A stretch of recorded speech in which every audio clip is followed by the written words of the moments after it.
Pero el día de hoy vamos a estar tratando este mensaje, libres de este siglo malo. Me gustaría dedicar un minutito en oración para que el Señor bendiga su palabra y ya que no haya más distracción entre nosotros que escuchar atentamente la voz de Dios. Padre, hemos levantado nuestras voces a ti en nuestras alabanzas. Hemos orado a ti, Señor. Y ahora anhelamos que sea tu voz la que baje hacia nosotros. Ahora queremos escucharte a ti. Queremos saber lo que tienes para nosotros. Queremos tener el corazón dispuesto a retener tu palabra y que pueda ser, Señor, como buena tierra que al recibir la semilla perfecta de tu palabra dé buen fruto en nuestras vidas. Señor, habla a tu iglesia a través de tu siervo. Porque, Señor, el mensaje es perfecto, pero los portadores de tu palabra no lo son. Son hombres débiles, pero que pueden ser usados con poder por tu Espíritu Santo. Por eso te pido, Señor, que sea tu Espíritu Santo el que obre a través de la predicación, para que no sean solamente palabras que salen de mi boca, sino palabra de Dios, ministrada por el Espíritu a su iglesia. Háblanos, Señor, y permíteme ser fiel a tu palabra, a no contar ni mi vida ni mis pensamientos, sino limitarme a hacer lo que tú me has llamado a hacer, predicar la palabra a tiempo y fuera de tiempo. Háblanos hoy, Señor, porque para eso también nos reunimos, para que el Creador nos hable a nosotros que somos sus criaturas. Estamos con el oído atento, Señor. Ahora queremos escuchar tu voz. Te lo pedimos en el nombre de Jesús. Amén, amén y amén. Hermanos, iniciamos la serie de Gálatas, ahora sí de lleno, después que la semana pasada tuviéramos nuestra introducción. Y lo hacemos en los primeros 5 versículos de esta carta. Gálatas capítulo 1 y versículos 1 al 5 son los versículos que vamos a estar trabajando en la mañana de hoy. Dice así la palabra del Señor. Pablo, apóstol, no de parte de hombres, ni mediante hombre alguno, sino por medio de Jesucristo y de Dios el Padre que lo resucitó de entre los muertos, y todos los hermanos que están conmigo, a las iglesias de Galacia. Gracia a vosotros y paz de parte de Dios nuestro Padre y del Señor Jesucristo, que se dio a sí mismo por nuestros pecados para librarnos de este presente siglo malo, conforme a la voluntad de nuestro Dios y Padre, a quien sea la gloria por los siglos de los siglos. Amén. Hermanos amados, nos vamos a enfrentar a una carta en la que la semana pasada pudimos ver 7 advertencias severas que encontraríamos a lo largo de todo este libro.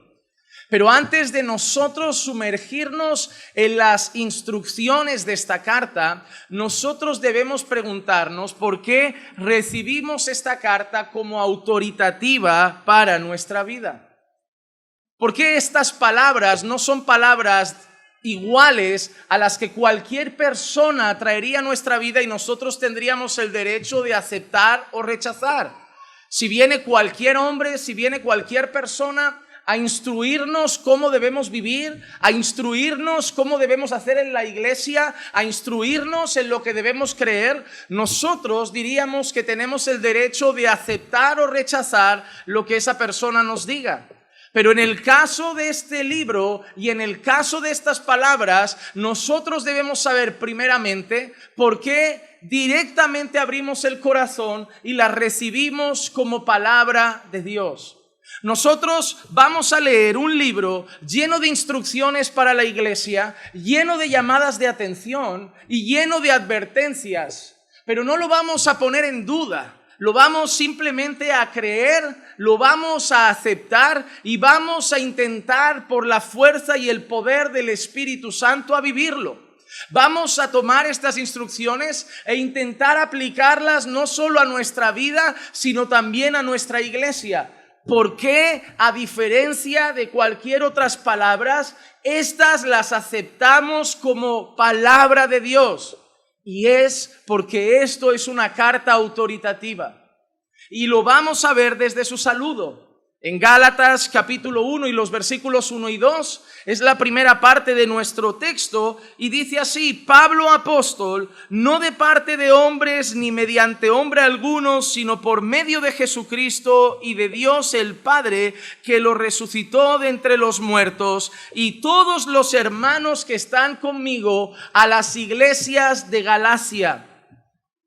Hermanos, es importante la presentación de este libro, tanto como su contenido. Porque si este libro no empezara así, Pablo apóstol, y la información que ofrece Pablo, nosotros entonces podríamos poner en duda todo lo que se dice en este libro. Son muchos los maestros que se han levantado a lo largo de la historia. Son muchos los falsos predicadores que se levantan. Son muchos los que dicen ser apóstoles. Pero nosotros no damos crédito a las palabras de Maldonado, no damos crédito a las palabras de Cash Luna, no damos crédito a las palabras de Rudy Gracia, no damos crédito a las palabras de algunos otros hombres así. Pero sí damos crédito a las palabras de Pablo, puesto que nosotros sabemos que no es un falso apóstol, no es un falso maestro, no es un falso siervo fraudulento. Sabemos que es apóstol no de los hombres, sino de Cristo Jesús. Y así empieza nuestra carta, con la presentación de un hombre que dice: Pablo apóstol. Pablo apóstol. Es muy común hablar de Pablo como San Pablo. Pero hay una cosa que a mí no me agrada mucho con el concepto de San Pablo, de San Marcos, de San Juan, de San Mateo. Hay una cosa que no me agrada mucho en el hecho de llamar a Pedro San Pedro. Es porque San Pedro, San Pablo, lo podríamos colocar en nosotros también. San Juan Manuel, Santa Clicia, suena hasta bonito. Pero porque hay una realidad a la luz de las Escrituras: todos los que estamos en Cristo somos santos de Cristo. La Biblia no dice que hay 3 o 4 santos en medio del pueblo de Dios. La Biblia no dice que la iglesia va eligiendo a sus santos. La Biblia no dice que hay algunos santos y otros no en medio de la iglesia. La Biblia afirma que todos los creyentes que están en Cristo son llamados los santos de Cristo. La palabra santo viene de una palabra que significa cortado, viene de una palabra que significa separado, y eso es lo que somos absolutamente todos los creyentes. Somos separados para Dios, somos separados para Cristo. Pertenecíamos a las tinieblas y hemos sido separados a la luz. Pertenecíamos al diablo y hemos sido separados para Dios. Pertenecíamos a este mundo y hemos sido separados para Cristo. Así que toda la iglesia es llamada la Santa Iglesia del Señor. Somos los santos de Cristo. Pero el que viene a hablar no es un santo, el que viene a hablar es un apóstol. Todos los creyentes son y eran en aquel entonces los santos de Cristo, pero solo un grupo determinado había sido escogido por el mismo Señor Jesucristo, no como sus santos, sino como sus apóstoles. De toda la iglesia, de todos los creyentes, el Señor Jesucristo escogió personalmente a unos hombres a los que no solo los llamó discípulos, sino que los separó como apóstoles y les dotó de una autoridad que nosotros no tenemos. Cuando un apóstol hablaba, Cristo hablaba. ¿Por qué nosotros como iglesia aceptamos las cartas del Nuevo Testamento como autoridad? porque sabemos que vienen de apóstoles que habían recibido la autoridad del Señor Jesucristo. Y si Pablo dice derecha, entendemos que lo hace por la autoridad que le ha dado el Señor, y es como si Cristo mismo nos dijera derecha. Por eso aceptaban y aceptamos las palabras de Pablo como palabra de Dios. Y si Pablo dice esto debéis desecharlo, lo desechamos. Y si Pablo dice la mujer debe vestir así, lo hacemos. Y si Pablo dice el culto debe ser así, lo hacemos. Porque no lo dice Pablo, sino Pablo bajo la autoridad de Jesucristo. Porque Pablo no es solo un santo de Cristo, Pablo es un apóstol de Cristo. El apóstol Pablo a los efesios les dice que la iglesia, el edificio, el cuerpo de Cristo está fundamentado en los apóstoles y los profetas.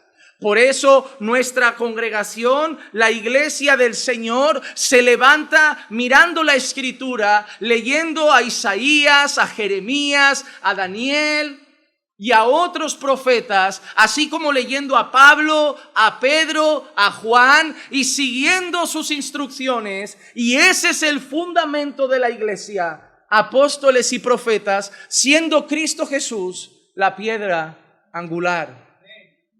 Dicho esto, si yo creo que apóstol como Pablo es apóstol Maldonado, lo que dice Maldonado es fundamento de la iglesia.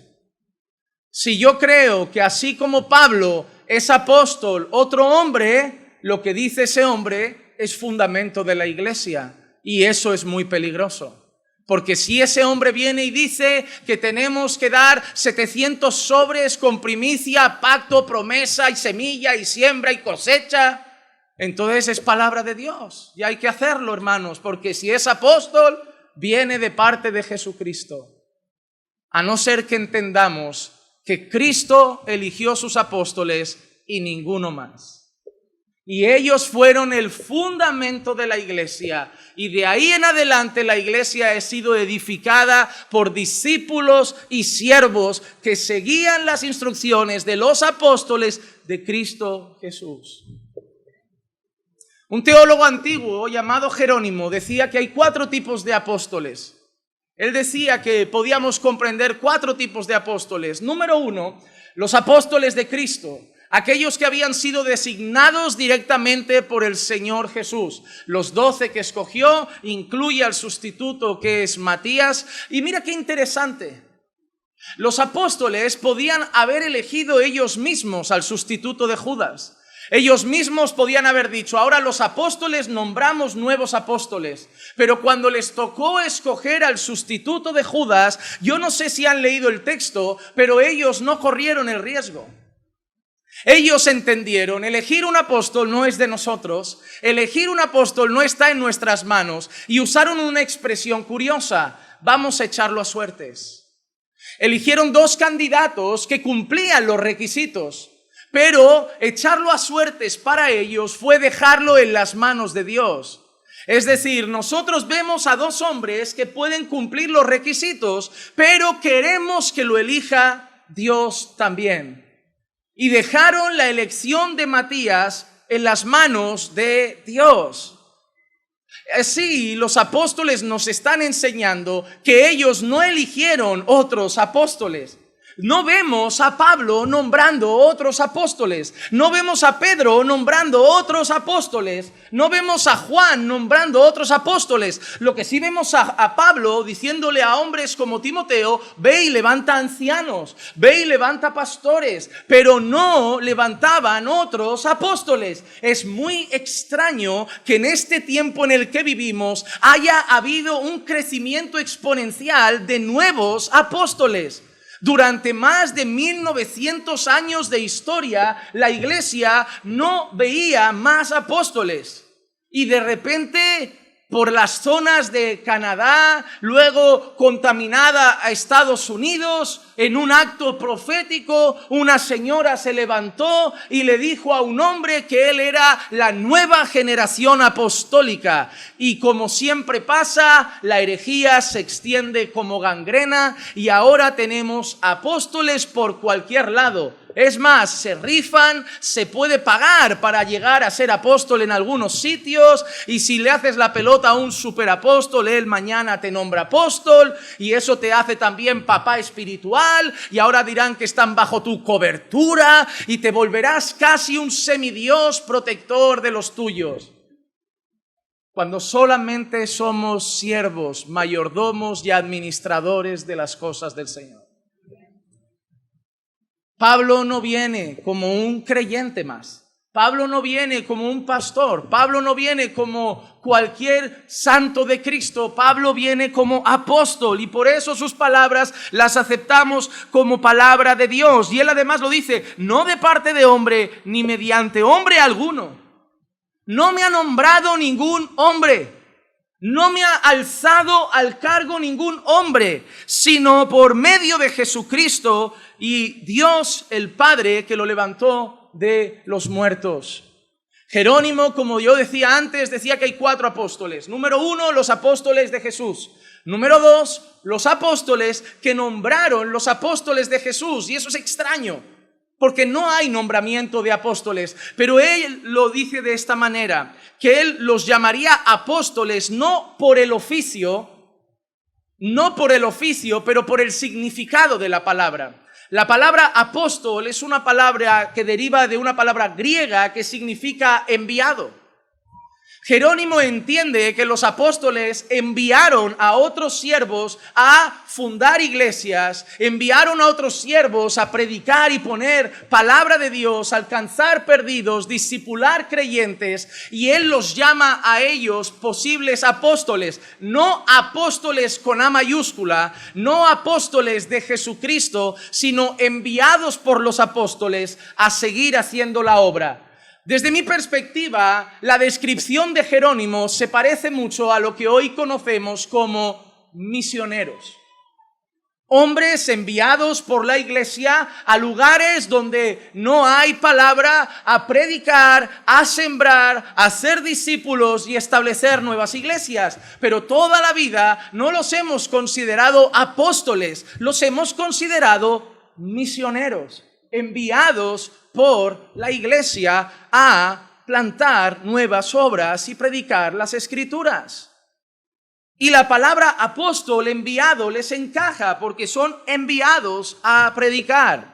Jerónimo entonces dice que esos podrían ser una determinada categoría de apóstoles. Luego, en tercer lugar, Jerónimo dice que había en el panorama de la iglesia otro tercer grupo de apóstoles. Apóstoles nombrados por hombres que no habían sido nombrados por Jesús. Es decir, hombres que no son nada, pero que se autoproclaman y ellos mismos nombran a otros. Esto pasa hoy en muchos sitios. Cuando vemos un falso apóstol nombrando otro apóstol, cuando vemos un falso siervo nombrando otro pastor, vemos a falsos siervos nombrando a otros siervos. Hombres levantando a hombres. Y por último, él decía que el cuarto grupo eran los autonombrados apóstoles. Hombres que aparecían diciendo, como Pablo, yo soy apóstol porque así me levantó el Señor. Y es curioso que algunas veces vas a algunas congregaciones y te das cuenta que cuando les preguntas ¿quién te nombró pastor?, la respuesta es el Señor. Ya, pero ¿qué iglesia te envió? Ninguna, a mí me levantó el Señor. Y Jerónimo dice que ese es el grupo más peligroso. El grupo más peligroso son los que dicen que son levantados por el Señor, porque a lo largo de la historia hay una cosa clara: el Señor nunca ha levantado a nadie fuera de la iglesia. Todo el Señor lo ha hecho a través de su pueblo, a través de la iglesia. Y alguno podría decir, bueno, Juan Bautista, pero Juan Bautista no era un pastor. Juan Bautista tenía una función muy particular y diferenciada. Juan Bautista era una voz que clamaba en el desierto y anunciaba la llegada de Cristo. Si se dan cuenta, poco más de que llegara el Cordero, no duró mucho más su vida y no duró mucho más su ministerio, y él pudo partir con el Señor feliz de cumplir su misión. Pero siempre la iglesia ha levantado a sus obreros, y eso es algo importante. Así que Pablo se presenta como apóstol, y es un apóstol que ha sido apartado para una labor. En Romanos capítulo 1 y el versículo 1 leemos: Pablo, siervo de Cristo Jesús, llamado a ser apóstol, apartado para el evangelio de Dios. Porque los apóstoles del Señor no fueron apartados para charlas de empresarios. Los apóstoles de Dios no fueron apartados para levantar siembras. Los apóstoles de Dios no fueron levantados para que la iglesia hiciera pactos.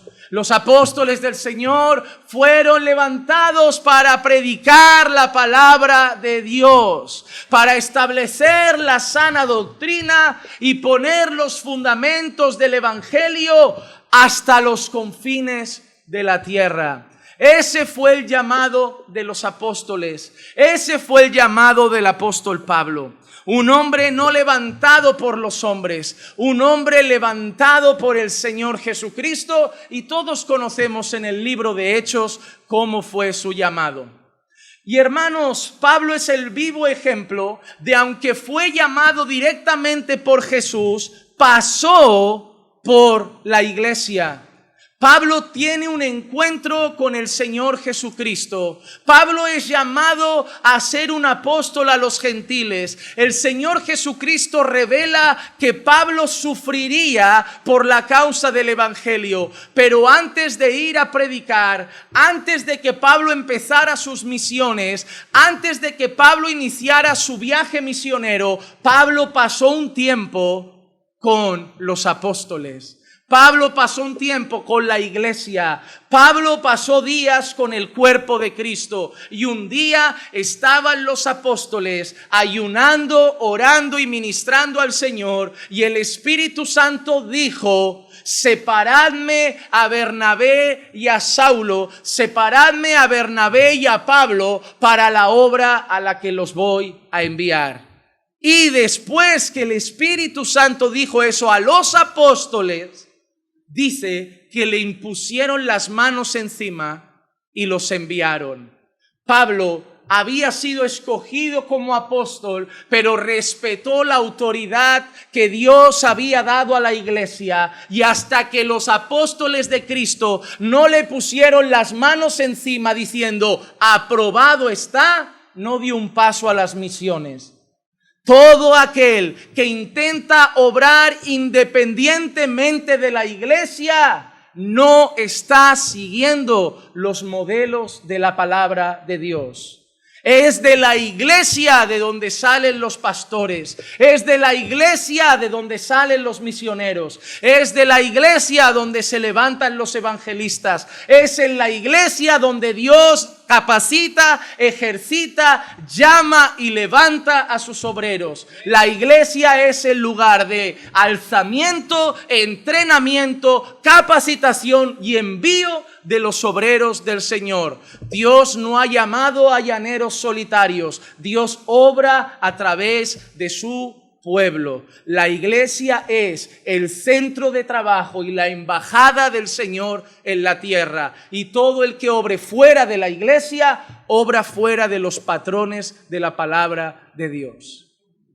Pablo fue separado para el evangelio. Tristemente, a diferencia de Pablo, que fue llamado por Dios y separado para predicar, otros, toda la historia, se han levantado sin ser enviados. En Jeremías 23:21, Dios habla de falsos profetas y dice: yo no envié a esos profetas, pero ellos corrieron. No les hablé, mas ellos profetizaron.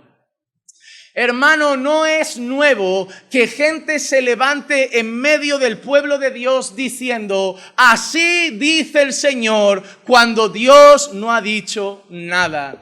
Y Dios le está diciendo a su pueblo, esos que tenéis ahí profetizando, yo no los envié y ellos se mandaron solos. Yo no les hablé, pero ellos están profetizando en mi nombre. Cuidado, porque muchos de los que dicen, así dice el Señor, Dios no ha dicho nada. Son movidos por su propia carne, movidos por sus propios intereses. Y cuando alguien me pregunta, ¿y cómo sé yo seguro que si alguien dice así dice el Señor viene de Dios? La manera más segura de saber que cuando alguien dice así dice el Señor viene de Dios es que después de así dice el Señor hay un libro, un capítulo y un versículo de la palabra de Dios.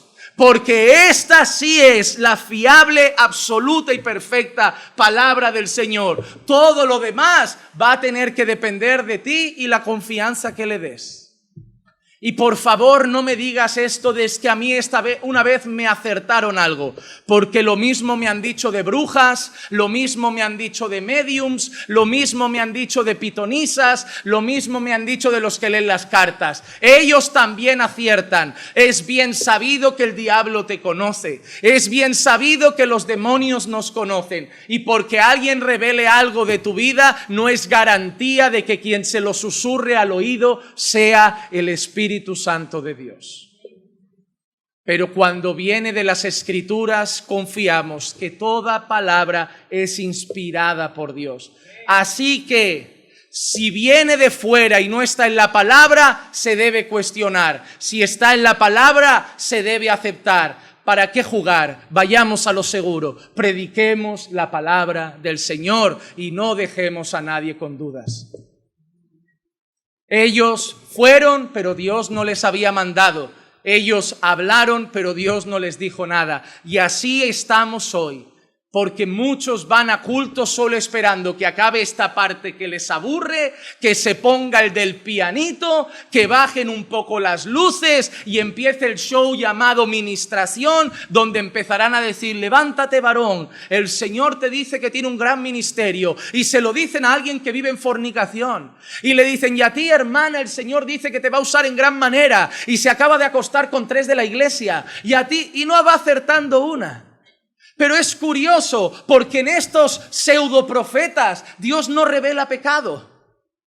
Porque ¿qué le interesa a Dios más? ¿Regalar ministerios? O si quiere una iglesia santa sería más bonito que levantar a un profeta y decir, varón, Dios te vio anoche, hermana, Dios te vio anoche, y limpiar la iglesia de todo pecado. Porque hoy teóricamente van regalando cosas hasta los que viven en fornicación y ni han nacido de nuevo.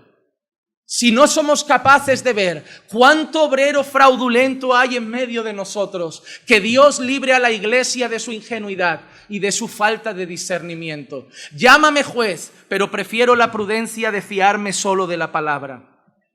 Porque así como habían verdaderos apóstoles, también habían falsos. Segunda de Corintios 11:13 dice, porque los tales son falsos apóstoles, obreros fraudulentos que se disfrazan como apóstoles de Cristo, que se disfrazan como apóstoles de Cristo.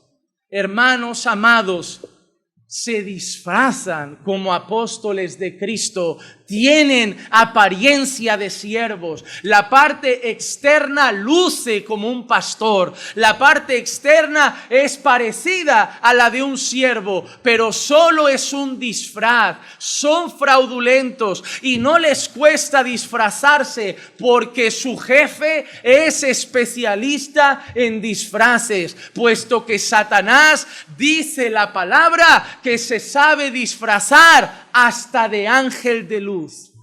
Así que no es de dudar que los falsos siervos del mismo diablo también se sepan disfrazar de verdaderos siervos de Dios.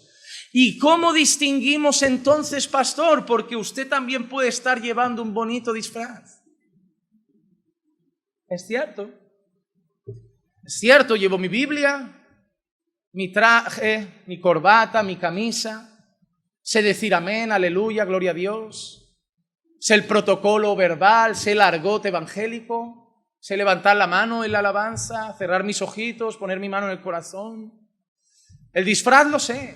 ¿Y cómo sé si lo mío no es un disfraz? ¿Cómo sabes si lo que tú llamas pastor es un pastor? Pues dos cosas al menos te diré. La principal de todas, lo que sale de su boca. Ningún falso pastor tiene interés en una iglesia santa.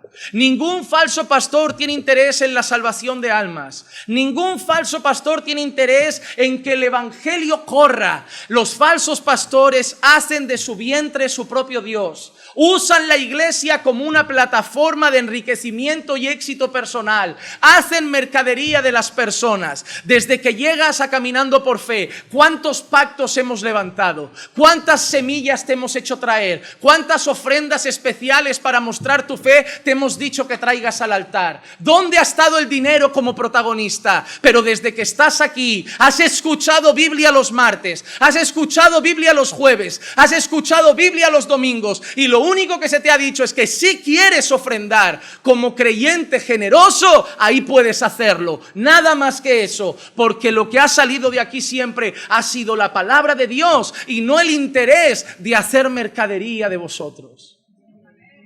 Si la palabra que sale está en la Escritura, si la palabra predicada está en la Escritura, esto es la primera marca de un verdadero siervo del Señor. Y la segunda no es solo la palabra, es el testimonio. Es su carácter. La Biblia define en 1 de Timoteo 3 cómo deben ser los siervos del Señor. Y la Biblia también habla de cuál es el carácter de los obreros fraudulentos. Así que analiza su vida y analiza su mensaje. Y creo que es suficiente para saber si lo que tenemos delante es un disfraz o es un obrero verdadero del Señor. Así que esta carta que empezamos hoy, esta carta que empezamos esta semana, la vamos a recibir cada semana como palabra que viene del trono de Dios, porque no viene de un hombre, viene de un hombre levantado por Dios para predicar su palabra, de un hombre que habló inspirado por el Espíritu Santo. Así que todo lo que Pablo nos diga a lo largo de estas semanas, ese es como si Dios nos lo estuviera diciendo. Pero antes de pasar al siguiente versículo, hay una cosa interesante que Pablo menciona aquí. Dice, Pablo apóstol, no de parte de hombres ni mediante hombre alguno, sino por medio de Jesucristo y de Dios el Padre, que le resucitó de entre los muertos. Es interesante que Pablo podría haber mencionado simplemente que es apóstol de Cristo y de Dios el Padre, pero él añade que los resucitó de entre los muertos, porque Pablo va a usar este saludo para recordarle primeramente a la iglesia los fundamentos de su fe. Y no hay fundamento más grande para nosotros los creyentes que el hecho de que al tercer día Cristo resucitó.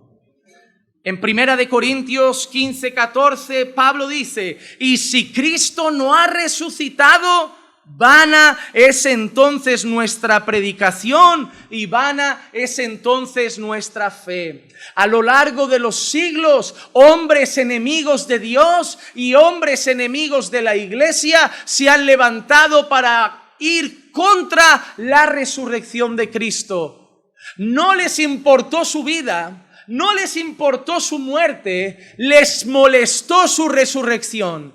Porque si Cristo no hubiera resucitado, era solo un hombre más. Si Cristo no hubiera resucitado, no pasaba de un mártir. Si Cristo no hubiera resucitado, era quizá hasta un profeta. Pero Cristo resucitado es el Hijo de Dios en quien el Padre tiene complacencia. Si Cristo ha resucitado, no es solo un profeta, es el profeta. Si Cristo ha resucitado, no es solo un sacerdote, es el glorioso sumo sacerdote. Si Cristo ha resucitado, no es solo hombre, también es Dios que vence a la muerte.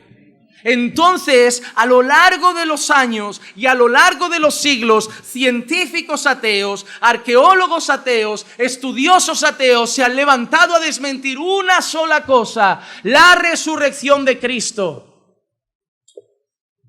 Pero qué curioso que se han desmentido muchas religiones, se han tirado al suelo muchas sectas, se han desenmascarado muchos falsos maestros, se ha desenmascarado a falsos cristos, pero en más de 2000 años de historia, nadie todavía ha podido negar que Cristo salió del sepulcro, que la tumba está vacía y que nuestro Señor resucitó. Y jamás lo negarán, porque es algo que sucedió. El Padre con poder resucitó a Cristo de entre los muertos, y el mismo poder que resucitó a Jesús de entre los muertos es el que a ti y a mí nos hizo pasar de muerte a vida en Cristo Jesús. Y eso es glorioso.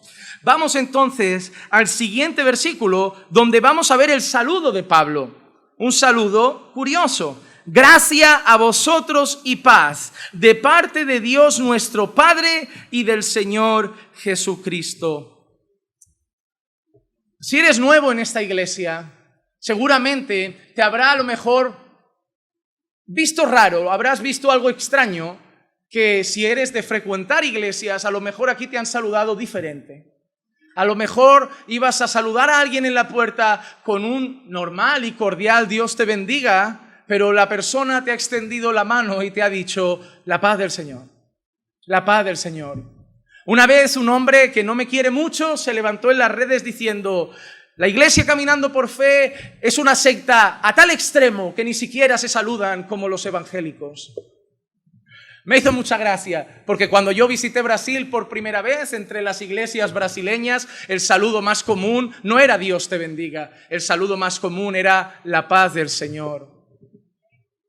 Es interesante lo que voy a decir y que nadie tuerza mis palabras, pero cuando yo recuerdo de haber ido alguna vez a la iglesia católica de pequeño, yo no sé si estoy equivocado y esto es solo una imagen que me ha venido a la cabeza y no es así, pero yo recuerdo que una vez acabó una misa y yo creo que, no sé si era una boda o una comunión, porque yo solo iba a bodas, bautizos, comuniones, yo no iba a otra cosa, no era católico, era comilón, entonces yo iba a bodas, bautizos y comuniones.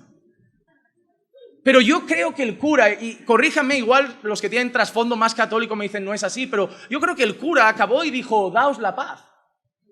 Y la gente saludaba: la paz, la paz, la paz. Y me vino ese flash y dije yo: es que tiene su fundamento. Porque cuando yo leo a Pablo en Romanos, leo a Pablo en otras cartas, Pablo saluda y casi siempre usa más de un término, pero normalmente es gracia y paz. A veces añade algún otro, en alguna carta dice gracia, paz y misericordia de nuestro Señor. Pero Pablo nunca suele decir Dios te bendiga, que Dios les bendiga, o acaba su carta diciendo que Dios les bendiga. Recalco algo, no está mal decir Dios te bendiga, está bien desear que Dios bendiga a una persona, está bien, y lo vemos en el Antiguo Testamento. Es verdad que el Señor te bendiga y te guarde y haga resplandecer su rostro sobre ti. Vemos esas bendiciones sacerdotales. Pero en los saludos de Pablo, curiosamente, vemos gracia y paz a vosotros de parte de nuestro Dios, Padre y del Señor Jesucristo. Yo no creo que fuera siempre protocolo y el argot cristiano del momento, porque no creo que Pablo hablara por hablar. Yo creo que cada palabra de Pablo tiene un porqué. Y cuando Pablo dice gracia y paz a vosotros, es un saludo que a los cristianos les recordaba en todo tiempo lo que han recibido de Dios. Cada vez que yo te digo paz del Señor, yo te recuerdo que ahora eres amigo de Dios por medio de Jesucristo. Cada vez que digo, hermano, paz del Señor, te estoy recordando con ese saludo que ya no eres un enemigo del Señor, que has sido reconciliado por medio de la cruz de Cristo. Pablo con este saludo le está recordando a la iglesia el regalo inmenso que hemos recibido. En Romanos capítulo 5, versículos 1 y 2 dice: por tanto, habiendo sido justificados por la fe, tenemos paz para con Dios por medio de nuestro Señor Jesucristo, por medio de quien también hemos obtenido entrada a la fe, a esta gracia en la cual estamos firmes y nos gloriamos en la esperanza de la gloria de Dios. Hermano, te han dado gracia y te han dado paz. Yo no sé por qué muchos siguen yendo a la iglesia a buscar dinero, si nos han dado algo mucho más grande. Hermano, los millonarios que no tienen gracia y paz irán al infierno con sus millones. Los megatemplos falsos, llenos de herejías, se tumbarán, serán juzgados, y sus siervos y sus líderes arderán en el infierno. No habrá millón, ni pacto, no habrá ni promesa que hayan hecho con un sobre que pague la entrada al cielo. Solo tendremos garantía de la gloria eterna si hemos recibido la gracia de Dios por medio de Jesucristo. Y ahora ya no somos sus enemigos, sino que hemos sido reconciliados. Adán rompió la relación con Dios. Adán pecó e hizo separación entre Dios y nosotros. La relación se rompió. Isaías dice: porque vuestros pecados hacen separación entre Dios y vosotros. Y desde que tú y yo andamos por este mundo, hemos vivido enemistados con Dios. Me da igual que andáramos con una cruz en el pecho. Me da igual que fuéramos de tanto en tanto a misa. Me da igual que de tanto en tanto le rezaras a Guadalupe. O me da igual si de vez en cuando ibas a una iglesia evangélica. Hemos vivido para nuestras pasiones. Hemos vivido para nuestros deleites. Hemos vivido para vestirnos sin importar lo que Dios piensa. Para escuchar la música sin importar si a Dios le gusta. Para beber sin importar si a Dios le molesta. Para fornicar sin importar si a Dios le parece bien. Vivimos para nuestros deleites y a veces intentábamos matar nuestra conciencia yendo a alguna actividad religiosa para sentirnos un pelín espirituales, cuando éramos simplemente muertos que visitaban templos que la mayoría también estaban muertos.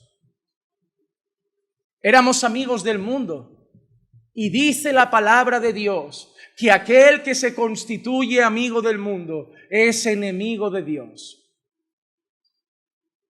La Biblia dice: no améis el mundo ni las cosas que están en el mundo, porque el que ama el mundo, el amor de Dios no está en él. Esa es tu realidad. ¿A quién amas?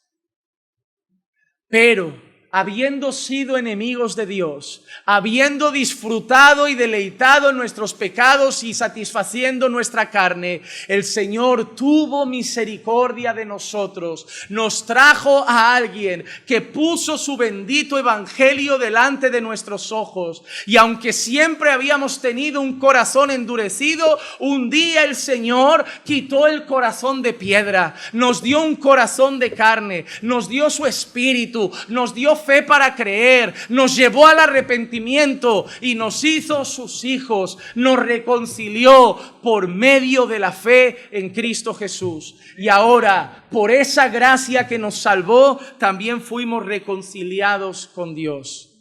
Ya no somos sus enemigos, ahora le llamamos Padre.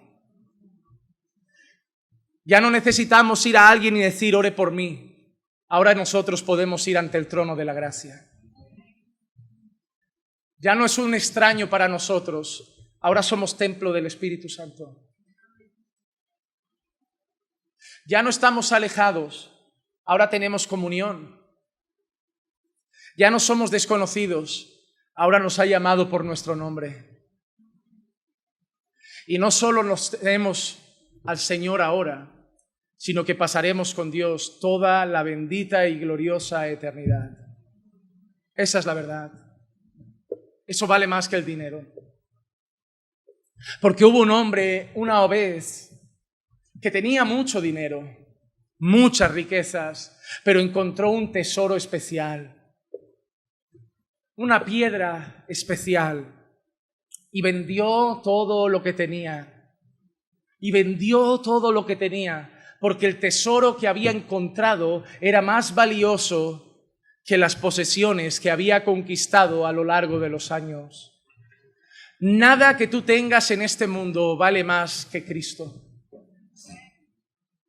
Pastor, yo tengo 10 empresas, 20 casas, nada vale más que Cristo. Pastor, ni mi hijo, ni tu esposa, nada vale más que Cristo. Si alguno ama padre, madre, esposa, esposo, hijos o hasta su propia vida más que a mí, no puede ser mi discípulo. Cristo vale más. Cristo vale más.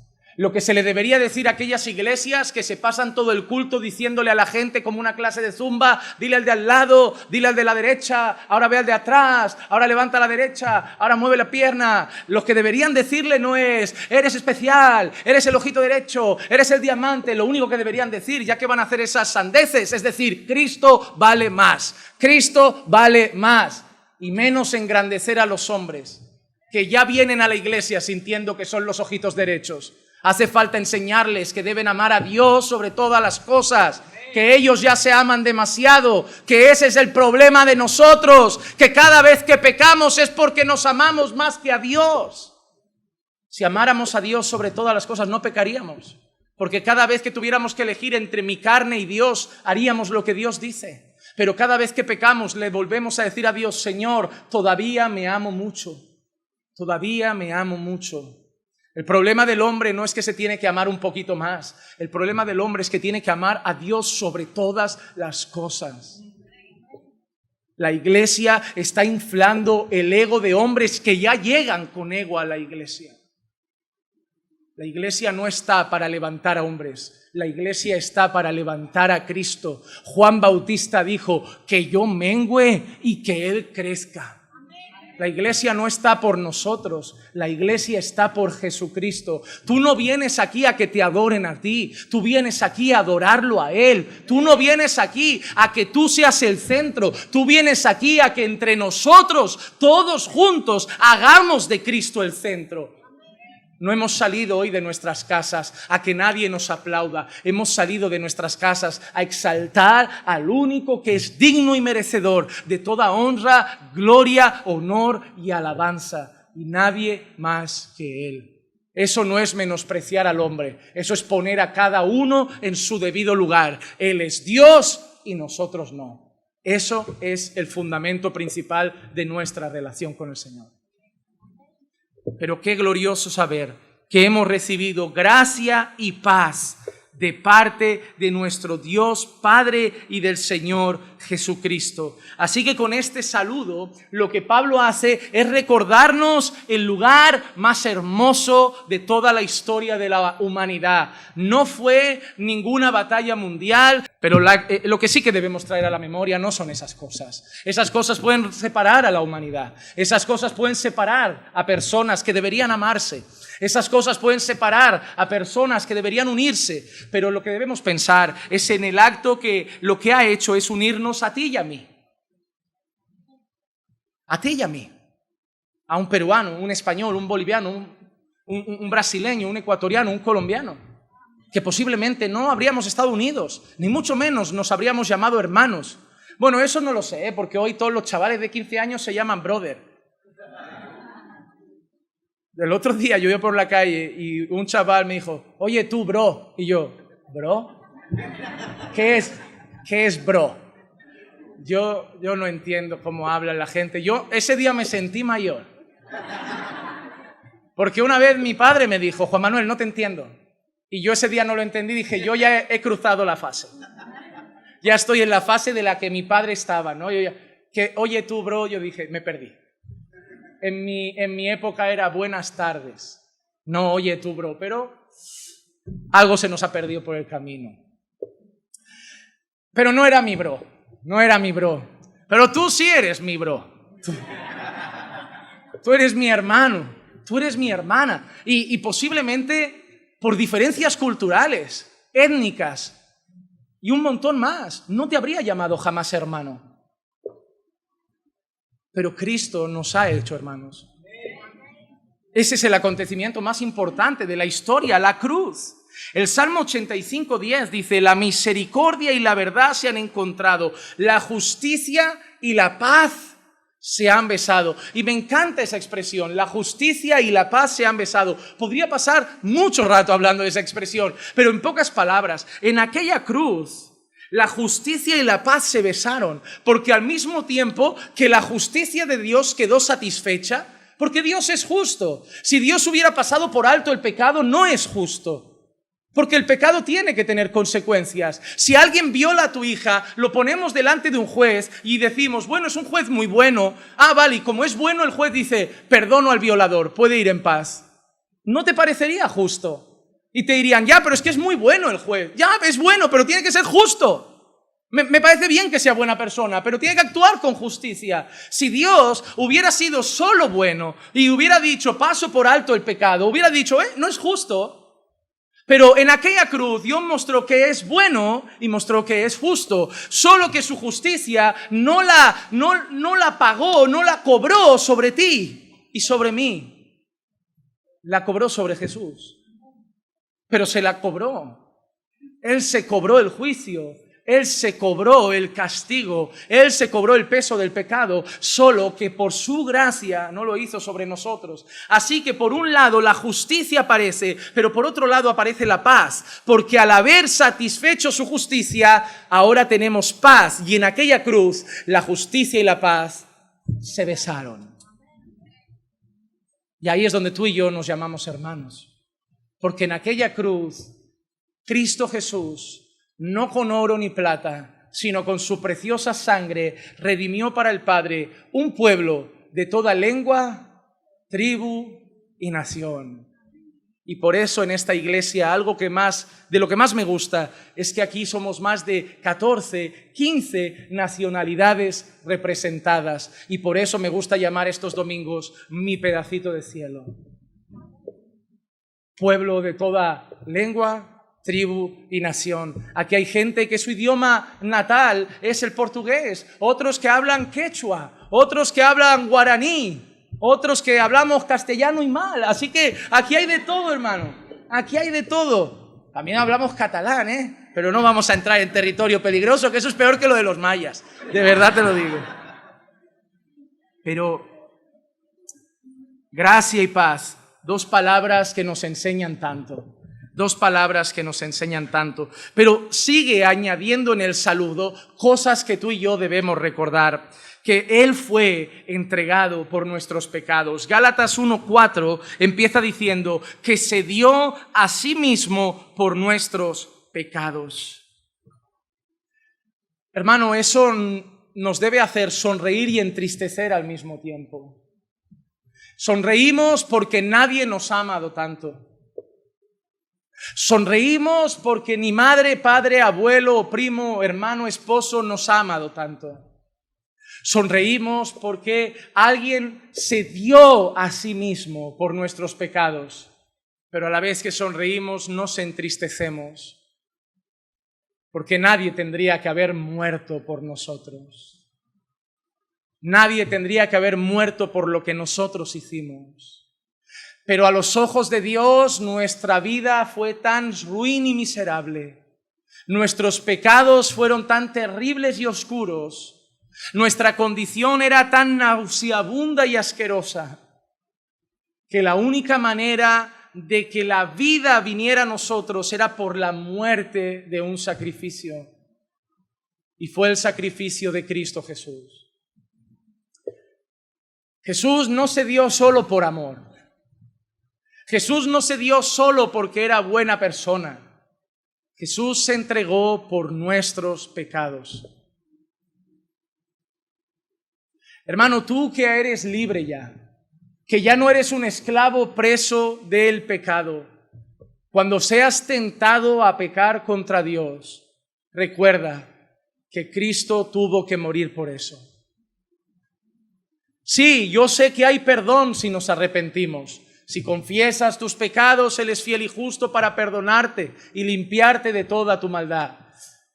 Pero debería dolernos saber que Cristo murió por nuestros pecados. No fue difamado por nuestros pecados solamente, no fue insultado por nuestros pecados solamente, no fue golpeado por nuestros pecados solamente, no pasó muchos años en prisión por nuestros pecados solamente, murió por nuestros pecados. Hasta tal punto es nuestra maldad que Él tuvo que sacrificarse en aquella cruz y morir por nuestros pecados. Porque solo la sangre podía hacer una cosa: purificar nuestros pecados. El Señor quería un pueblo para sí, pero el Señor no se iba a llevar un pueblo sucio. El Señor se iba a llevar a la gloria un pueblo purificado. Y la purificación solo llega por medio de la sangre.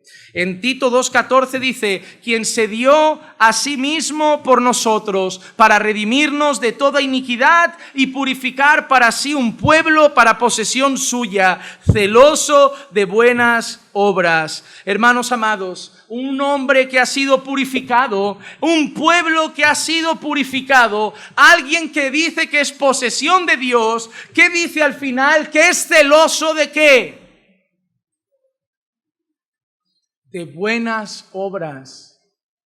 Si vives para el mundo, no eres un pueblo purificado, posesión de Dios. Si vives practicando el pecado, no eres un pueblo purificado para posesión de Dios. Si todavía como mujer te vistes con ropas cortas, indecentes, porque en el fondo sientes deleite en exhibirte y ver que los ojos de otros están sobre ti, no eres un pueblo purificado para posesión de Dios. Si todavía eres un hombre iracundo que mira a todas las mujeres, llamado y seducido por la inmoralidad sexual, que practica tales cosas, no eres un pueblo purificado para posesión de Dios.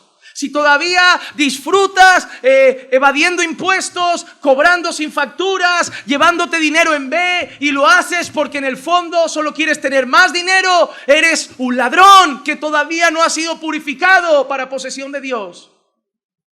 Porque el pueblo que ha sido purificado para posesión suya es celoso de buenas obras.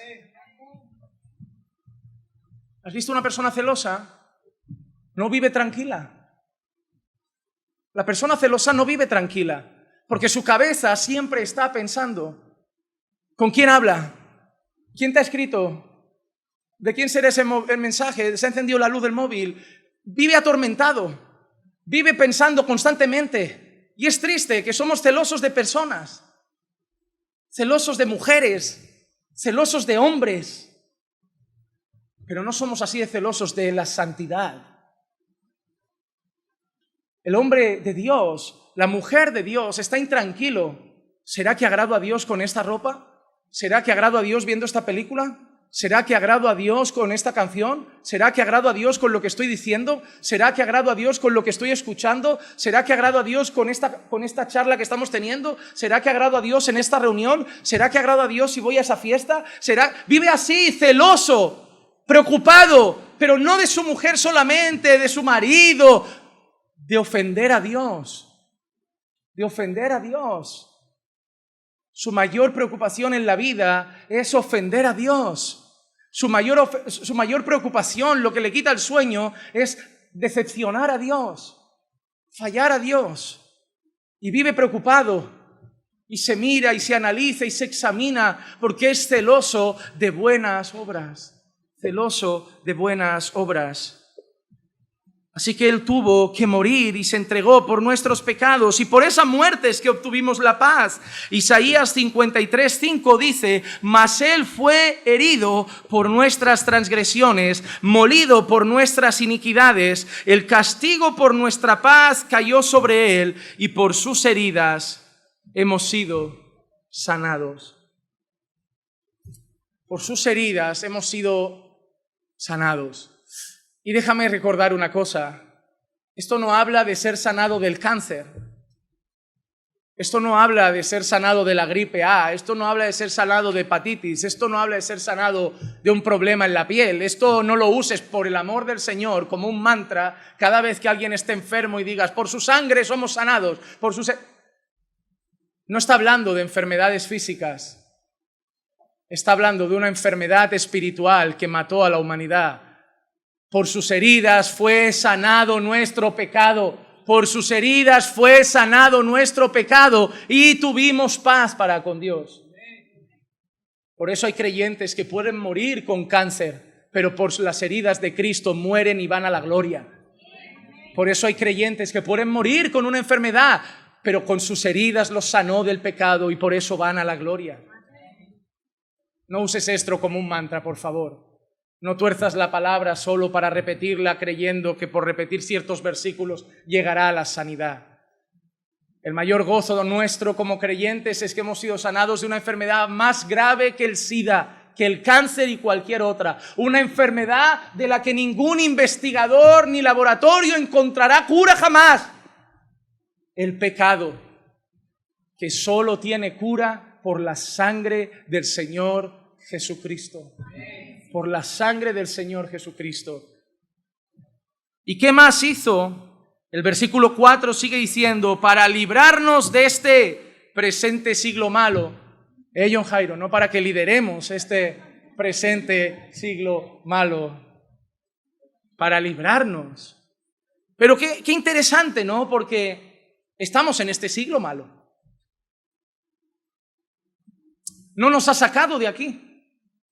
No nos ha metido en una burbuja después de creer y nos ha librado de este mundo malo. Yo sigo viendo dolor a mi alrededor y a veces sufro las consecuencias de la corrupción política y de los impuestos abusivos y de las injusticias en los trabajos. Entonces, pastor, vale, pero ¿de qué me ha librado? Porque dice que nos ha librado de este siglo malo. La traducción original de este texto creo que sería más parecida a nos ha librado de este siglo del maligno. Lo que quiere decir Pablo no es que nos ha metido en una burbuja para librarnos del mundo y que, no, el mismo Señor Jesucristo lo dijo, en el mundo tendréis aflicción. El Señor Jesucristo, la palabra de Dios afirma, estáis en el mundo, pero no sois del mundo. Ese es el libramiento. El libramiento es que ahora tú y yo estamos en el mundo, pero vivimos como extranjeros y peregrinos. Vivimos en un mundo en tinieblas, pero tú y yo somos luz. Vivimos en un mundo de sal, de podredumbre, y nosotros somos sal. Vivimos en un mundo de esclavitud, pero tú y yo somos libres. Vivimos en un mundo donde son hijos del diablo, pero nosotros somos libres e hijos de Dios. Vivimos en un mundo donde la gente vive en la carne, pero tú y yo vivimos en el Espíritu. Vivimos en un mundo que camina hacia el infierno, pero tú y yo andamos hacia la gloria. Estamos en el mundo, pero hemos sido libres de la esclavitud de este siglo. Hemos sido libres de la ceguera de este siglo. Hemos sido libres de la muerte de este siglo. En 2 Corintios 4:4 dice, los cuales el Dios de este mundo, el Dios de este siglo malo, ha cegado el entendimiento de los incrédulos para que no vean el resplandor del evangelio de la gloria de Cristo, que es la imagen de Dios. En este siglo malo, la gente es cegada por Satanás para que no vean el evangelio, pero nosotros hemos sido libres. Nuestros ojos han sido abiertos. ¿Recuerdan aquel milagro que a aquel hombre le decían, ¿quién te sanó? ¿Cómo lo hizo? ¿Dónde te mandó? ¿Qué pasó? Y el hombre solo dijo una cosa. Yo no sé quién era, y yo no sé cómo fue, yo solo sé una cosa. Yo solo sé que estaba ciego y ahora veo. Esa es mi historia. Esa historia no es la historia, ese milagro no es la historia de un milagro de recuperar vista. Es nuestra historia. Porque la gente puede decir, oye, pero esto de la iglesia, ¿cómo pasó? O sea, ¿cómo Dios te salvó? ¿Cómo Dios te alcanzó? ¿En qué momento? ¿En qué segundo? ¿Qué palabra? Oye, no sé qué día exacto, ni el momento exacto, ni la palabra exacta. Yo solo sé algo. Yo solo sé que estaba ciego, pero ahora veo. Yo solo sé que andaba en este mundo ciego como todos. Y ahora salgo a la calle y digo, Señor, Yo veo el mundo ahora diferente. Yo ahora veo eso mal. Y veo que eso es pecado. Y veo que eso está mal. Y antes estaba sumergido en esas cosas. Y para mí eran naturales. Pero ahora parece que he salido y ¡fum! Y lo veo todo con claridad. Porque he sido hecho libre de la ceguera de este mundo. Libre de la esclavitud de este mundo. Ahora tenemos victoria sobre el mundo. Tenemos victoria sobre el mundo. Primera de Juan 5, 4 y 5 dice, porque todo lo que es nacido de Dios vence al mundo, y esta es la victoria que ha vencido al mundo, nuestra fe. ¿Y quién es el que vence al mundo, sino el que cree que Jesús es el Hijo de Dios? Todo el que no está en Cristo sigue ciego. Todo el que no está en Cristo sigue muerto. Todo el que no está en Cristo sigue esclavo. Pero esta es la victoria que vence al mundo, nuestra fe, el haber creído que Jesucristo es el Hijo de Dios. Y todo esto que ha pasado en nuestra vida, y todo esto que nos está contando Pablo, no ha sido fruto de la casualidad, no ha sido fruto del azar, ha sido un rescate soberanamente dispuesto, soberanamente planificado. Pablo termina el versículo 4 diciendo, conforme a la voluntad de nuestro Dios y Padre. Cristo murió, Cristo se entregó, Cristo dio su sangre, pero esa fue la voluntad de nuestro Padre. Que no se te olvide. Nosotros vemos a Cristo rogando en Getsemaní. Mateo capítulo 26 y el versículo 39, miren lo que dice. Y adelantándose un poco, cayó sobre su rostro, orando y diciendo, Padre mío, si es posible, no dijo, yo declaro esta copa fuera, yo decreto fuera esta copa, Para los que quieran aprender a orar, Jesús es un buen modelo, no los apóstoles y los obreros fraudulentos de hoy. Oren como Cristo, oren como Cristo. Yo creo que no hay mejor modelo de oración que nuestro Señor Jesucristo. Y Jesús no declaraba ni rogaba al Padre. Jesús no exigía, no decretaba, Él rogaba, Él pedía. Padre, si es posible, pasa de mí esta copa, pero una cosa sabemos, hágase tu voluntad y no la mía. No sea como yo quiero, sino como tú quieres. ¿Y qué respondió el Padre? ¿Qué respondió el Padre? El Padre respondió, no. No. A Jesús. Padre, si es posible. No, no es posible. No lo es. ¿Y tú te vas a enfadar si a ti a veces te dice no? ¿Y tú te vas a poner como un niñito malcriado si a ti a veces te dice no? Padre, si pudieras. No, no quiero. Pero no me amas. Sí, y no amo a nadie más que a mi Hijo Jesucristo. Y aún así le dije no a la cruz. Un no de Dios no es no te amo. Dios te ama cuando dice sí y Dios te ama cuando dice no. Por eso hay días que tu hijo te pide un helado y con amor le dices sí. Y a lo mejor hay días que tu hijo te pide un helado y con el mismo amor le dices no. Porque cuando tú y yo oramos a Dios, Dios nos ama tanto que no nos da lo que pedimos, nos da lo que Él sabe que es mejor. Porque como un niño que pide un helado a la 1 antes del almuerzo y sabemos que si se lo come ya no tendrá hambre, así somos nosotros, que a veces creemos que sabemos lo que queremos y nos apetece, pero Dios, que es bueno, santo y perfecto, sabe lo que nos conviene. Y ojo, que a veces es sí, a veces es no, pero no hay que dejar de orar, porque a veces es todavía no. No está de más pedir y seguir esperando que si es de Dios, se hará su voluntad. Pero cada vez que oremos, no exijas, no declares, no decretes, pide y sométete a la voluntad del Señor.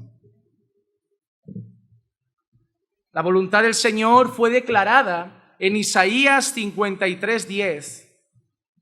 Pero quiso el Señor quebrantarle. Es duro, porque está hablando de su Hijo. quiso el Señor quebrantarle, sometiéndolo a padecimiento. Cuando Él se entregue a sí mismo como ofrenda de expiación, verá su descendencia, prolongará sus días y la voluntad del Señor en su mano prosperará. ¿Saben qué me enseña Jesús como creyente? Que debo vivir una vida sometida a la voluntad de Dios. Yo le pido a Dios que tanto tú como yo podamos decir como Jesús dijo en Juan 6:38, porque he descendido del cielo no para hacer mi voluntad, sino la voluntad del que me envió. Tú y yo no hemos descendido del cielo, pero que podamos decir como Jesús, yo vivo para hacer la voluntad, no la mía, sino de mi Padre que dio a su Hijo en rescate por mis pecados. ¿Por qué ya no vives de esa manera? Porque ya no vivo para mí, ahora vivo para Dios. ¿Por qué ya no haces esto? Porque ya no vivo yo, ahora Cristo vive en mí. ¿Por qué ya no? Porque no se trata de mí, se trata de que he sido rescatado para Él. Y ahora, terminando el saludo, nos ha hablado de la gracia, de la paz, del rescate, de la cruz. Y eso, cuando nosotros lo entendemos, nos tiene que llevar a nosotros a lo mismo que llevó a Pablo el versículo 5. A quien sea la gloria por los siglos de los siglos. Amén. A quien sea la gloria. Porque nadie más la merece. Porque nadie más la merece. Hermanos, mira lo que dice este maravilloso pasaje de Romanos. Oh profundidad de las riquezas y de la sabiduría y del conocimiento de Dios. Cuán insondables son sus juicios e inescrutables sus caminos. Pues ¿quién ha conocido la mente del Señor? ¿O quién llegó a ser su consejero? ¿A quién le ha dado Él primero para que se le tenga que recompensar? Porque de Él, por Él y para Él son todas las cosas. A Él sea la gloria por siempre. Amén. De Él eres, por Él eres y para Él eres.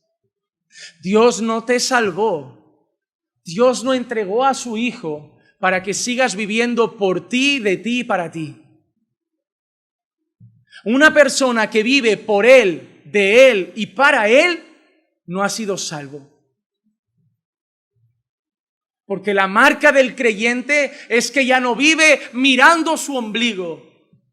Porque la marca del creyente es que es de Él, vive por Él y actúa para Él. Porque ha sido comprado a precio de sangre. Por eso Pablo le dice a los corintios en 1 Corintios 10:31, entonces ya sea que comáis o bebáis o hagáis cualquier otra cosa, hacedlo todo para la gloria de Dios. Quiero terminar con una cita del pastor R.C. Sproul que dice: no segmentemos nuestras vidas dedicando algo de tiempo a Dios, algo a nuestro negocio, algo a la escuela, mientras nos reservamos algunas partes. La idea es vivir toda nuestra vida en presencia de Dios, bajo la autoridad de Dios y para el honor y la gloria de Dios. De eso se trata la vida cristiana. Te explico rápido para acabar lo que este autor dice. Tú no vienes ahora a darle un tiempo a Dios y ahora luego tendrás un tiempo para divertirte y otro tiempo para otra cosa y otro tiempo para otra cosa. Has venido para darle la gloria a Dios. Y si ahora vas a comer con tu familia, come pensando en Dios. Y si luego te vas a dar un paseo por el parque, disfrútalo pensando en Dios. Y si mañana vas al trabajo, no te olvides de Él. Trabaja y sé luz y trabaja para la gloria de Dios. Y cuando vayas en el tránsito y se te cruce un loquillo o te piten, no reacciones para ti. Dale la gloria a Dios con el carácter con el que Cristo reaccionaría. Esa es la vida cristiana. La vida cristiana no es he cumplido con el culto a ser mundano hasta el domingo que viene. No. La vida cristiana es: mis domingos son del Señor, mis lunes, mis martes, mis miércoles, mis jueves, mis viernes, mis sábados y todos los días de mi vida, de mañana, tarde y noche, cada minuto, cada segundo, cada momento de mi vida, cada aliento de mis pulmones, cada latir de mi corazón, son de Él, por Él y para Él. Porque si no me despertara, yo ya no respiraba hoy. Pero me ha dado un nuevo día, no para mí, me lo ha dado para su gloria. Pero esto solo lo harán aquellos que han creído que Jesús es el Hijo de Dios que murió por nuestros pecados. Tu vida el lunes habla más de tu salvación que tu mañana de domingo. Porque aquí hay muchos salvos, pero muchos que dirán: Señor, Señor, en tu nombre fui a la iglesia, en tu nombre canté alabanzas, en tu nombre fui a una buena congregación, pero arderán en el infierno. Y el Señor Jesús les dirá: apartaos de mí, yo nunca os conocí. Al creyente se le conoce más en el trabajo que en el domingo en el culto. Al creyente se le conoce más en casa que en el domingo en el culto. Al creyente se le conoce más en el tráfico que el domingo en el culto. Porque aquí todos, como los obreros fraudulentos, podemos tener un disfraz de piedad. Pero en casa nadie se disfraza. En casa somos nosotros mismos, en el trabajo somos nosotros mismos. Examínate al salir de aquí cómo vives tu semana y pregúntate si la vives para la honra y gloria del Señor, porque esa es la meta de la vida de todo cristiano. Vamos a orar. Padre, te damos muchas gracias por tu amor.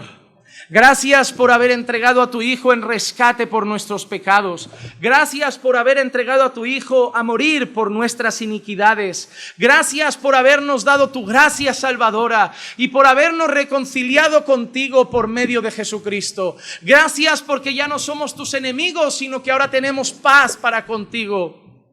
Gracias, Señor. Te lo debemos todo a ti, por eso, Señor, confesamos que solo tú mereces la honra, la gloria, el poder y la alabanza. Ayúdanos a vivir esta semana para tu gloria. Ayúdanos, Señor, a vivir el resto de nuestros días, momentos, Señor, pensando en ti y en hacer todo para tu agrado. Que seamos celosos de buenas obras y busquemos vivir cada día más en santidad. Ayúdanos, Padre amado, te lo pedimos, en el nombre de Jesús. Y así como estamos, Señor, aprovecho nuevamente para pedirte, danos, Señor, si es tu voluntad, un espacio mayor.